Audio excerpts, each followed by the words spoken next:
नमः श्री यतिराजाय विवेकानंदसूरये सच्चित्सुखस्वरूपाय स्वामिने तापहारिणे। স্বামী বিবেকানন্দের উদ্দেশ্যে এই প্রণাম মন্ত্র রচনা করেছিলেন তাঁরই এক গুরু ভাই শশী মহারাজ বা স্বামী রামকৃষ্ণানন্দ। সমবয়সী ছিলেন দুজনেরই 1863 সালে জন্ম হয়েছিল। আমরা স্বামীজির কথোপকথনের সংকলন স্বামী শিষ্য সংবাদ বইটি পাঠ করছিলাম। সেই বইয়েরই অবশিষ্টাংশ, তার সূচনা আজকে হচ্ছে। আজকে যে প্রসঙ্গটি আসবে সেটি এখনও বেশ আমাদের আলোচনায় চলে আসে। তা হচ্ছে বেলুড় মঠের প্রথমবারের দুর্গাপুজো। 1901 সালে এই দুর্গাপুজো যে হয়েছিল, স্বামী বিবেকানন্দের জীবদ্দশায় মূর্তি পুজো একবারই হয়েছিল। সেই পুজোর বেশ কিছু পেছন দিকে ঘটনা ছিল। স্বামীজিরা বিদেশ থেকে ফিরে আসার পর এই রামকৃষ্ণ মিশনের পত্তন করেছেন। তারপর এই বেলুড়ে জমি কেনার পরে নীলাম্বর বাবুর বাগান বাড়ি থেকে সেইখানে স্থানান্তরিত হয়েছে এই রামকৃষ্ণ মিশনের কার্যাবলী। সাধারণ লোকেরা কিন্তু এখনও এই নতুন যুগের সন্ন্যাসীদের হালচাল তাতে অভ্যস্ত হতে পারেনি। এই যে শিক্ষিত একদল সন্ন্যাসী, তারা আধুনিক স্কুল কলেজে পড়াশোনা করেছেন, দেশে বিদেশে বেদান্তের প্রচার করছেন, আবার তার সঙ্গে সঙ্গে নানাবিধ ত্রাণ কার্যে এগিয়ে যাচ্ছেন, সঙ্গে সঙ্গে বৈদিক সন্ন্যাসও গ্রহণ করছেন। এই সবকটার যুগপথ যে অবস্থান, সহাবস্থান, বঙ্গদেশে মানুষ এতে অভ্যস্ত নয়। সুতরাং বেলুড় মঠেতে যেগুলো নৌকো আসত গঙ্গার অপর পার থেকে, আরোহীরা প্রায়শই এই নবীন সন্ন্যাসীদের সমালোচনা করত। একটা নতুন আন্দোলন শুরু হয়েছে, মুভমেন্ট। শ্রীরামকৃষ্ণের দেহান্ত হয়েছে 1886 সাল, আর যে ঘটনার উল্লেখ আজ করা হচ্ছে সেটি হয়েছিল 1901 সালে। মাঝের 15 বছরে অনেক কিছু হয়ে গেছে। স্বামী বিবেকানন্দ আমেরিকাতে গেছেন, বেদান্তের কথা প্রচার করেছেন। বিদেশ থেকে ফিরে এসে দেশ জুড়ে মানুষ তাকে অভ্যর্থনা করেছে। একজন ন্যাশনাল হিরো যেন দেশ জয় করে ফিরে এসেছেন। কিন্তু এই আবেগ স্তিমিত হওয়ার পরেই স্বামীজি কাজে মন দিলেন, রামকৃষ্ণ মিশনের পত্তন করলেন। আমরা সরাসরি পাঠে চলে যাচ্ছি। সপ্তদশ বল্লী, 17 নম্বর বল্লী থেকে পাঠ। স্থান বেলুড় মঠ, বর্ষ 1901 খ্রিস্টাব্দ। বেলুড় মঠ স্থাপিত হইবার সময় নৈষ্ঠিক হিন্দুগণের মধ্যে অনেকে মঠের আচার ব্যবহারের প্রতি তীব্র কটাক্ষ করিতেন। বিলাত প্রত্যাগত স্বামীজি কর্তৃক স্থাপিত মঠে হিন্দুর আচার নিষ্ঠা সর্বথা প্রতিপালিত হয় না এবং ভক্ষ ভোজ্যাদির বাছবিচার নাই। প্রধানত এই বিষয় লইয়া নানা স্থানে আলোচনা চলিত এবং ওই কথায় বিশ্বাসী হইয়া শাস্ত্র অনভিজ্ঞ হিন্দু নামধারী ইতর ভদ্র অনেকে তখন সর্বত্যাগী সন্ন্যাসীগণের কার্যকলাপের অযথা নিন্দাবাদ করিত। নৌকায় করিয়া মঠে আসিবার সময় শিষ্য সময় সময় ঐরূপ সমালোচনা সকর্ণে শুনিয়াছে। তাহার মুখে স্বামীজি কখনো কখনো ওই সকল সমালোচনা শুনিয়া বলিতেন, হাতি চলে বাজার মে, কুত্তা ভুखे हजार, साधुन को दुर्भाव नहीं जब निंदे संसार। আবার কখনো বলিতেন তার যে ফিলোসফি অফ লাইফ, জীবনের তার যে দর্শন, সেগুলো ফুটে উঠছে কথার মধ্যে। প্রথম অংশে বললেন যে প্রকৃত সাধু যে সে জগৎ সংসারের নিন্দা প্রশংসায় কর্ণপাত করে না। তারপর কিন্তু স্বামীজি বাস্তববাদী হচ্ছেন, কারণ রামকৃষ্ণ মিশনের পত্তন হয়েছে সমাজকে, দেশকে, এই বিরাটকে সেবা করার জন্য। সুতরাং সমাজের সঙ্গে অঙ্গাঙ্গীভাবে জড়িয়ে রয়েছে এই কার্যাবলী। তাই বলছেন, দেশে কোনো নতুন ভাব প্রচার হওয়ার কালে তাহার বিরুদ্ধে প্রাচীন পন্থাবলম্বীগণের অভ্যুত্থান প্রকৃতির নিয়ম। জগতের ধর্মস্থাপক মাত্রকেই এই পরীক্ষায় উত্তীর্ণ হতে হয়েছে। আবার কখনো বলিতেন, পারসিকিউশন, অত্যাচার না হলে জগতের হিতকর ভাবগুলি সমাজের অন্তঃস্থলে সহজে প্রবেশ করতে পারে না।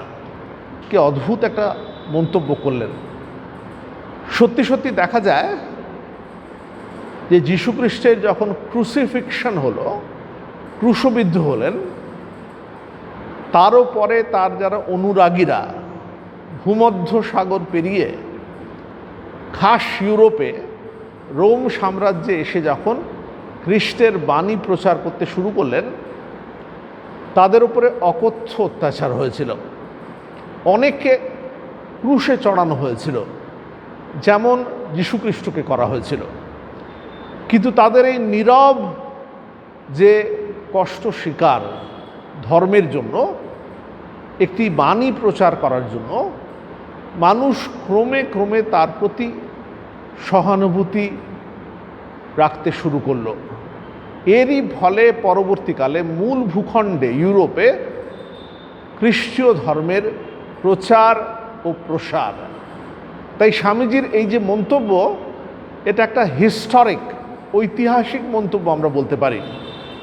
যে কোনো একটি আন্দোলন, তার পেছনে যদি সত্যতা থাকে, যদি মানুষকে সেবা করাই তার উদ্দেশ্য থাকে, ক্রমে ক্রমে মানুষের শ্রদ্ধা তা আকর্ষণ করে।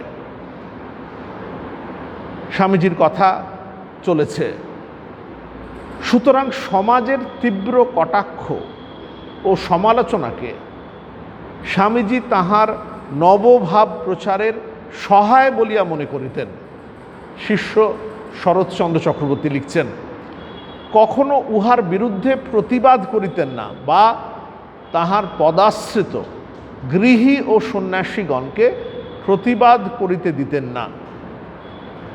অদ্ভুত, স্বামীজি যখন আমেরিকাতেও ছিলেন, দেশে ফিরে আসার পর তো তার সঙ্গে অনেকে ভক্তরা আছেন, ঠাকুরের যারা আশ্রিত, ঠাকুরের যারা ঘনিষ্ঠ ভক্ত, তারা তো ছিলেন।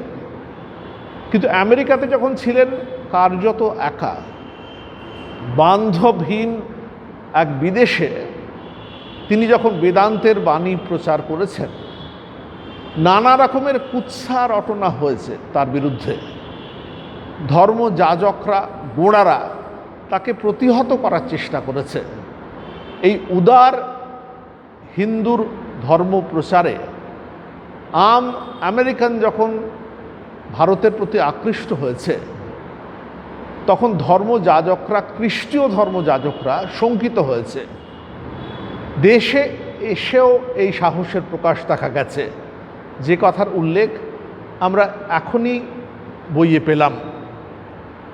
সকলকে বলিতেন, আবার বই থেকে পড়ছি, ফল অভিসন্ধিহীন হয়ে কাজ করে যা, একদিন ওর ফল নিশ্চয় ফলবে। স্বামীজির শ্রীমুখে এ কথাও সর্বদাই শোনা যাইত, নহি কল্যাণকৃত কশ্চিৎ দুর্গতিম তাত গচ্ছতি। এটা গীতার একটা উদ্ধৃতি। এখানে বলা হচ্ছে যে যিনি কল্যাণ করতে চাইছেন, কল্যাণকৃত, তার কখনো দুর্গতি হতে পারে না। না দুর্গতিম গচ্ছতি, দুর্গতি মানে ল্যান্ডিং আপ ইনটু ট্রাবলস, অর্থাৎ তার অপবাদ, তার নিন্দা মানুষ অল্প দেখে যেটা করে থাকে, ক্রমে ক্রমে তাদের দৃষ্টি যখন সাফ হয় তারা বুঝতে পারে এদের সত্যি সত্যি কোনো অভিসন্ধি নেই, পরার্থেই তারা কাজ করছে। কৃষ্ণ তাই জন্য অর্জুনকে বলছেন যে এইরকম মানুষ যে কেবল লোকের কল্যাণের জন্য কাজ করছে তার কখনো দুর্গতি হতে পারে না। স্বামীজি এই কথা উদ্ধৃতি দিয়ে আসলে যারা এই মিশনের আদর্শ ধরে কাজ করে যাচ্ছে কিন্তু সমাজের সমালোচনায় মাঝে মাঝে দীর্ণ হয়ে যাচ্ছে, মাঝে মাঝে যেন মনে হচ্ছে হোঁচট খেয়ে পড়ে যাবেন, তাদেরকে উৎসাহ দিচ্ছেন, জোর দিচ্ছেন। বই থেকে পড়ছি, হিন্দু সমাজের এই তীব্র সমালোচনা স্বামীজির লীলা অবসানের পূর্বে কীরূপে অন্তর্হিত হয়, আজ সেই বিষয়ে কিছু লিপিবদ্ধ হইতেছে। 1901 খ্রিস্টাব্দের মে কি জুন মাসে শিষ্য একদিন মঠে আসিয়াছে। স্বামীজি শিষ্যকে দেখিয়াই বলিলেন, ওরে একখানা রঘুনন্দনের অষ্টাবিংশতি তত্ত্ব শিগগির আমার জন্য নিয়ে আসবি। এটা একটা বইয়ের কথা বললেন। রঘুনন্দনের লেখা স্মৃতি।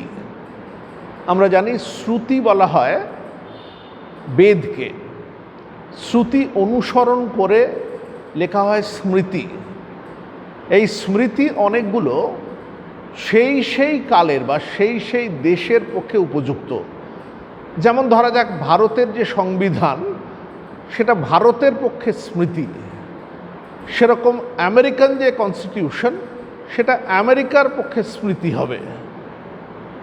আবার এমন হতে পারে আজ থেকে 1000 বছর পরে ভারতের এই কনস্টিটিউশনটা আর প্রাসঙ্গিক হবে না, আবার পরিবর্তন দরকার হবে। তাই যুগে যুগে মানুষ নতুন করে স্মৃতি লিখেছে।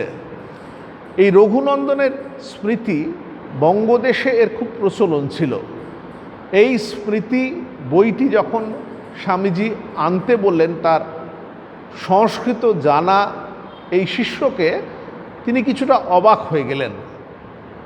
এই বেদান্ত জানা পণ্ডিত সাধু স্মৃতি বই কেন জানতে চাইছেন?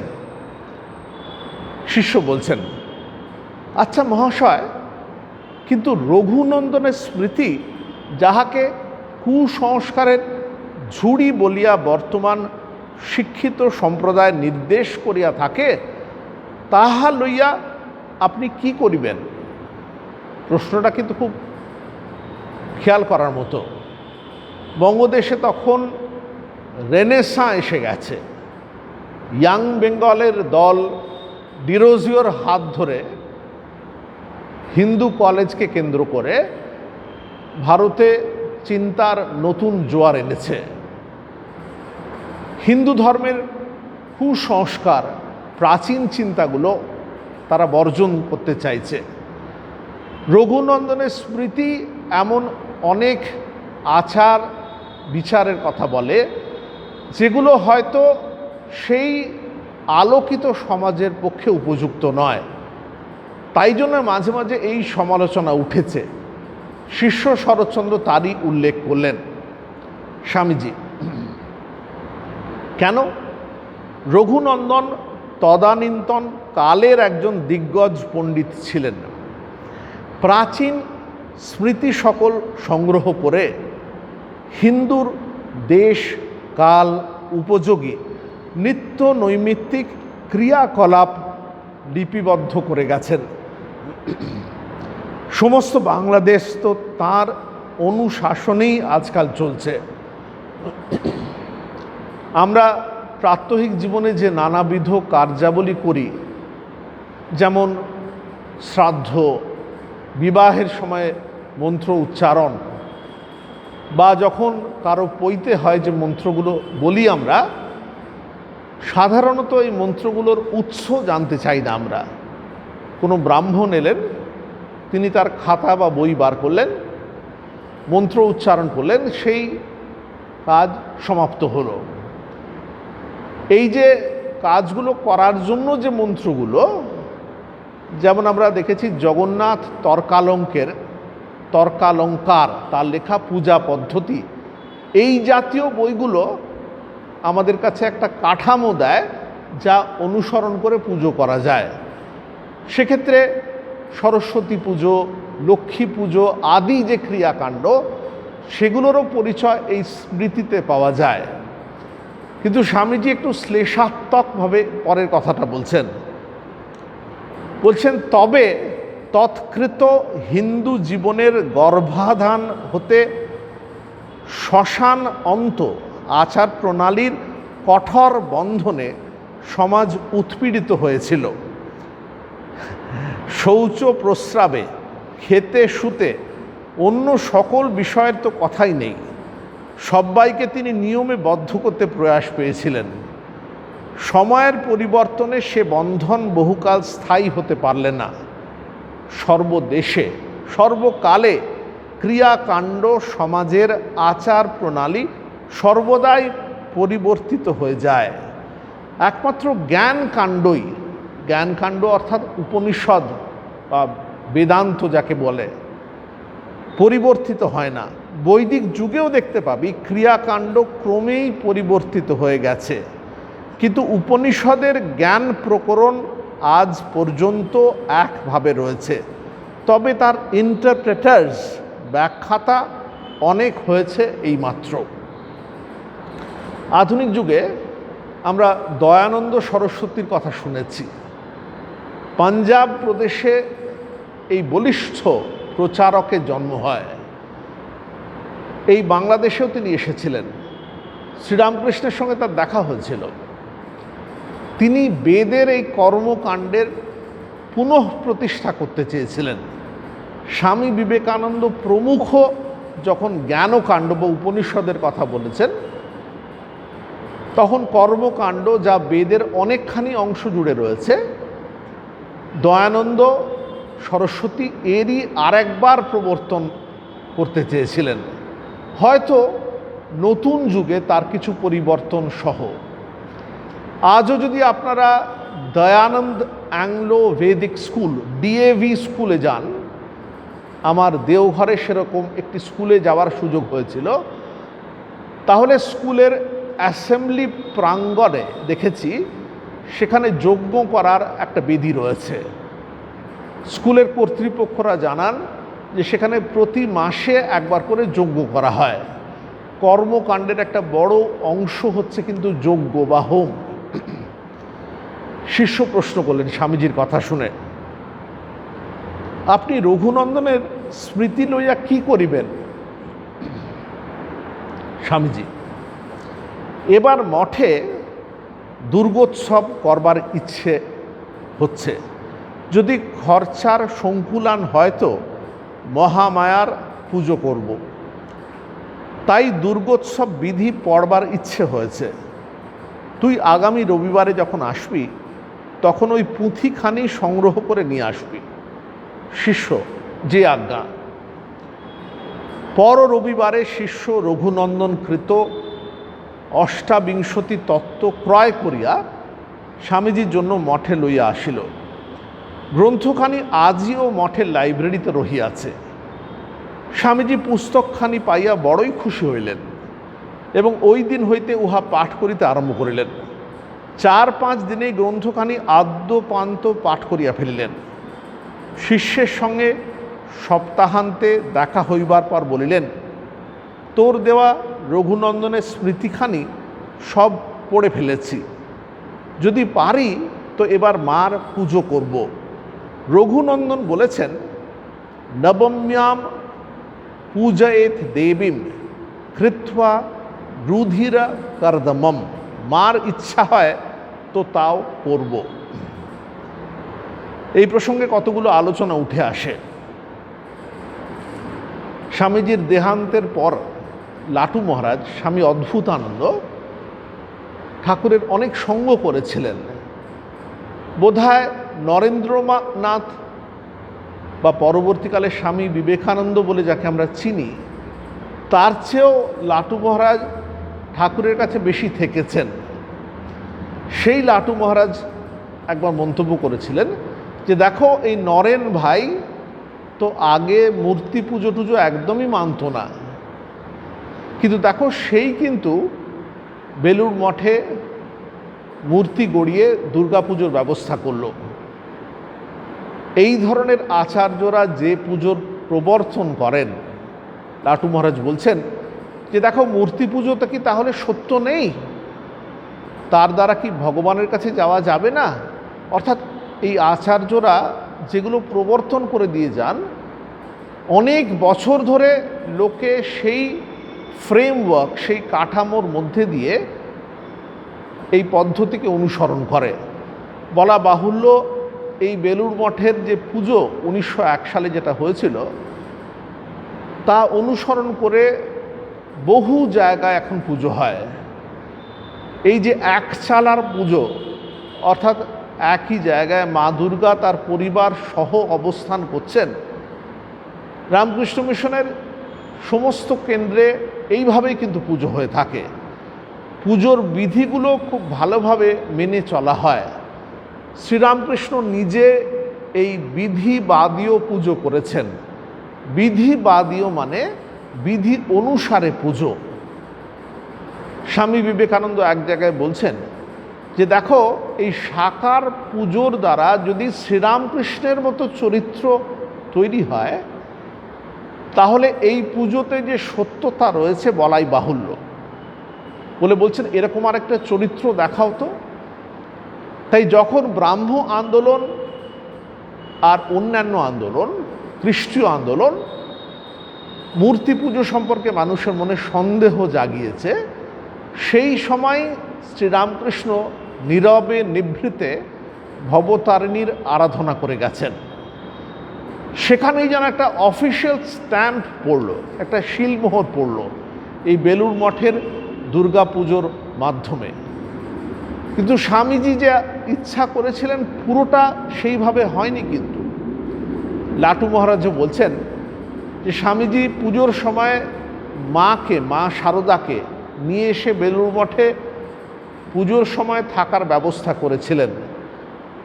মঠের ঠিক পাশে একটি বাড়িতে মা থেকে যতদিন তার জীবদ্দশায় পেরেছেন, 1901 সালের পরেও এসেই পুজোর সময় থেকে সেই পরিবেশটা স্নিগ্ধ পবিত্র করেছেন। কিন্তু স্বামীজির একটা ইচ্ছাকে উনি প্রতিহত করেছেন। এই যে শ্লোকটা উচ্চারণ করলেন, তার মানে নবম্যাম পূজয়েত দেবীম, নবমী তিথিতে, আপনারা জানেন সবাই, সপ্তমী অষ্টমী নবমীতে দেবীর পুজো হয়।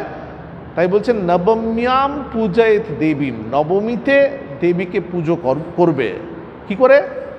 রুধিরা কর্দমম কৃত্বা, অর্থাৎ রক্ত আর কাদা মিলেমিশে একাকার করে পুজো করবে। আজও কিন্তু রামকৃষ্ণ মিশনের যে কেন্দ্রে দুর্গাপুজো হয়, এই নবমীতেই কিন্তু বলিদান করা হয়। কিন্তু মা শারদার ইচ্ছা অনুসারে সেখানে পশু বলি হয় না, কিন্তু সেখানে কোনো ফল বলিদান করা হয়, আখ বা অন্য কোনো ফল। এই যে মায়ের যা ইচ্ছা ছিল, সেটিকে সম্মান জানালেন স্বামীজি। এর আগে ঘটে পটে পুজো হয়েছিল বরানগর মঠে, সেই সময় কোনোবার পশু বলিও দেওয়া হয়েছিল। কিন্তু যখন বেলুড় মঠে পুজো শুরু হলো, মা শারদার নামে সংকল্প হলো, তখন তিনি সন্ন্যাসীদের মঠে এই বলিদান দেওয়া সম্পর্কে আপত্তি করলেন। তার যে কতটা দূরদৃষ্টি ছিল তা আজকে বোঝা যায়। আজকে যখন বারে বারে অ্যানিমাল রাইটস নিয়ে আলোচনা হচ্ছে, যখন দক্ষিণেশ্বরের মতো জায়গায় পশু বলি বন্ধ হয়েছে, তখন মা শারদা অনেক আগে তার বিধান দিয়েছেন দুর্গাপুজো সময় পশু বলি হবে না। তার এই ইচ্ছাকে স্বামী বিবেকানন্দ নত মস্তকে মেনে নিয়েছিলেন। আমরা মূল বই থেকে আরেকটু পাঠ করছি। শিষ্যের সহিত স্বামীজির উপরোক্ত কথাগুলির পুজোর ৩-৪ মাস পূর্বে হয়। পরে ওই সম্বন্ধে আর কোনো কথাই মঠের কাহারও সহিত করেন নাই। যেন একটা তার যে বিরাট মনে একটা ঢেউয়ের মতোই চিন্তাটা এসেছে। কিন্তু এরকম মহাপুরুষ তো বলা হয় যে তাদের মনটা যেন কসমিক মাইন্ড, সার্বজনীন যে মনটা তাদের সঙ্গে সহজেই একাকার হয়ে যায়। সুতরাং তাদের মনে যে চিন্তার ঢেউটা ওঠে তা একদিন না একদিন ফলপ্রসূ হবেই হবে। বইয়ে বলছেন, পরন্তু তাহার ওই সময়ের চালচলন দেখিয়া শিষ্যের মনে হইত যে তিনি ওই সম্বন্ধে আর কিছুই ভাবেন নাই। পূজার 10-12 দিন পূর্ব পর্যন্ত, ভেবে দেখুন দুর্গাপুজো হবে তার 10-12 দিন পূর্ব পর্যন্ত মঠে যে প্রতিমা আনয়ন করিয়া এবৎসর পূজা হইবে এ কথার কোনো আলোচনা বা পূজা সম্বন্ধে কোনো আয়োজন শিষ্য মঠে দেখিতে পায় নাই। স্বামীজির জনৈক গুরুভ্রাতা ইতোমধ্যে একদিন স্বপ্নে দেখেন যে, এটা স্বামী ব্রহ্মানন্দ, মা দশভুজা গঙ্গার উপর দিয়া দক্ষিণেশ্বরের দিক হইতে মঠের দিকে আসিতেছেন। পরদিন প্রাতে স্বামীজি মঠের সকলের নিকট পূজা করিবার সংকল্প প্রকাশ করিলে তিনিও তাহার নিকট স্বীয় স্বপ্ন বৃত্তান্ত প্রকাশ করিলেন। যেন অপেক্ষা করেছিলেন ফর দ্য রাইট মোমেন্ট, ঠিক সময়ের জন্য। সবার মনে যখন চিন্তাটা দানা বাঁধল, তখন যখন তার ইচ্ছা প্রকাশ করলেন, তখন তার শিষ্যরা, তার যারা গুরু ভাইরা, তারাও সেটা মেনে নিলেন। স্বামীজি তাহাতে আনন্দিত হইয়া বলিলেন, যে রূপে হোক এবারে মঠে পুজো করতেই হবে। তখন পূজা করা স্থির হইল এবং ওই দিনই একখানা নৌকা ভাড়া করিয়া স্বামীজি, স্বামী প্রেমানন্দ ও ব্রহ্মচারী কৃষ্ণলাল বাগবাজারে চলিয়া আসিলেন। অভিপ্রায়, বাগবাজারে অবস্থিত শ্রীরামকৃষ্ণ ভক্ত জননী শ্রী শ্রী মাতা ঠাকুরানীর নিকট কৃষ্ণলাল ব্রহ্মচারীকে পাঠাইয়া ওই বিষয়ে তাহার অনুমতি প্রার্থনা করা এবং তাহারই নামে সংকল্প করিয়া ওই পূজা সম্পন্ন হইবে ইহা জ্ঞাপন করা। কারণ সর্বত্যাগী সন্ন্যাসীদিগের কোনরূপ পূজা বা ক্রিয়া সংকল্প করিয়া করিবার অধিকার নাই। আজ পর্যন্ত কিন্তু মা শারদার নামেই দুর্গাপুজোর সংকল্প হয়, শুধু বেলুড় মঠের পুজোতে নয়, আমাদের এই মালদা কেন্দ্রে বা যে যে কেন্দ্রে দুর্গাপুজো হয় সমস্ত জায়গাতেই মা শারদার নামে সংকল্প হয়। তিনি নিত্য বর্তমান, এই বোধে এই সংকল্প করা হয়। সাধারণভাবে কিন্তু গৃহস্থ বাড়িতে সংকল্প হয় যিনি জীবিত আছেন তার নামে। মায়ের নামে এই সংকল্প করবেন এই ভাবনাতেই মায়ের কাছে গিয়ে অনুমতি নিলেন। মা সম্মত হলেন। দুর্গাপুজোর যে আয়োজন স্বামীজি তার জীবদ্দশায় একবারই দেখে যেতে পেরেছিলেন। আর সঙ্গে যে গেলেন ব্রহ্মচারী কৃষ্ণলাল, ইনি কিন্তু দুর্গাপুজো করেছিলেন প্রথমবারে। আর প্রথমবারে তন্ত্রধারক হয়েছিলেন ঈশ্বরচন্দ্র চক্রবর্তী, যিনি নিজে এই কৌলিক পুজোতে সিদ্ধ ছিলেন, যিনি তার জন্মসূত্রে শশী মহারাজ তার বাবা ছিলেন। শশী মহারাজ জন্মসূত্রে তার বাবার কাছ থেকে এই পুজোর খুঁটিনাটি শিখেছিলেন। দেখা যায় রামকৃষ্ণ মিশনেও যে বিধিবাদীয় পুজোর প্রবর্তন, সেখানে শশী মহারাজের খুব বড় ভূমিকা রয়েছে। আপনারা যারা রামকৃষ্ণ মিশনের কেন্দ্রে গেছেন তারা একটা বৈশিষ্ট্য খেয়াল করে থাকবেন, সেখানে কোথাও কারো নামে সংকল্প করে পুজো হয় না। অর্থাৎ আপনি গিয়ে আপনার ছেলে বা পরিবারের কারো নামে পুজো দিতে চাইলেন, সেরকমভাবে পুজো হয় না, কিন্তু যেরকমভাবে অন্যান্য তীর্থস্থানে পাণ্ডারা পুজো দিয়ে থাকে। এই জন্য পুজো যাতে এই প্যারাফার্নালিয়া, পুজোর যে লেনদেনের জায়গাটা যাতে ন্যূনতম হয়, কম হয়, টাকা পয়সা জিনিসপত্র, এটার মধ্যে যাতে পুজোর ভাবটা হারিয়ে না যায়, বারে বারে স্বামীজি এই ব্যাপারে সতর্ক করেছেন। এই কারণেই তিনি এই মূর্তি বা ছবিতে পুজো প্রবর্তন সম্পর্কে দ্বিধান্বিত ছিলেন।